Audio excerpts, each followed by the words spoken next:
আসসালামু আলাইকুম। এই মুহূর্তে আসলে সবচেয়ে বড় খবর হলো সেটা হচ্ছে যে ভারতীয় টিভি চ্যানেলগুলো দেখলে মনে হচ্ছে যে আসলে ৩য় বিশ্বযুদ্ধ লেগে গেছে। মানে তাদের লাফালাফি দেখে এতটাই উপলব্ধি করলাম, যা আসলে আমাদের কাছে মনে হচ্ছে যে বাংলাদেশ সঠিক পথেই আছে।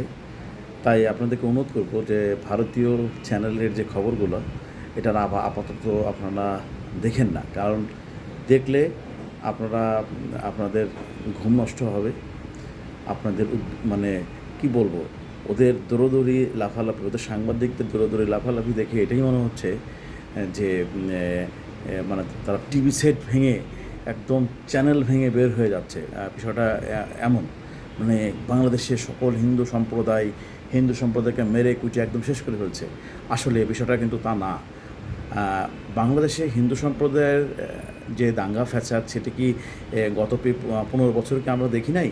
আমরা গত 15 বছরেই দেখেছি শাসক শ্রেণীরাই, এই স্বৈরাচারী সরকার মানে শেখ হাসিনা সরকারেরাই দেখেছি, তাদের সমর্থকরাই দেখেছি যে হিন্দুদের প্রতি অ্যাটাক করে এটা বিরোধী দলের কে কী করো বিভিন্নভাবে নানাভাবে ফাঁসিয়েছে।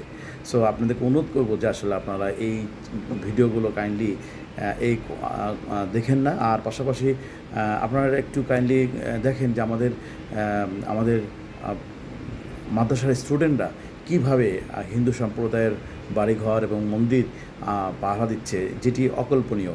মানে আমাদের যারা যারা আছেন, যারা ইউটিউবে কন্টেন্ট বানান, যারা, তাদেরকে অনুরোধ করবো যে আপনারা এই কন্টেন্টগুলো একটু মানুষের সামনে আনেন। মানে যেভাবে ভারতীয় মিডিয়া যেভাবে ভিডিও দিচ্ছে বা খবরে প্রচার করছে, তার বিরুদ্ধে ভালো ভালো কন্টেন্ট ছাড়া আর কোনো উপায় নেই। তো আমি সকলকে অনুরোধ করি, আপনারা কাইন্ডলি যারা ইউটিউবার আছেন তারা ভালো ভালো কন্টেন্ট এই মুহূর্তে বাংলাদেশের সামনে আনেন, বহির্বিশ্বের সামনে আনেন। আর ভারতীয় মিডিয়াগুলো আপনারা আপাতত দৃষ্টিতে এগুলো ব্যান করার, মানে এগুলো আর দেখেন না। সকলকে ধন্যবাদ। আসসালামু আলাইকুম।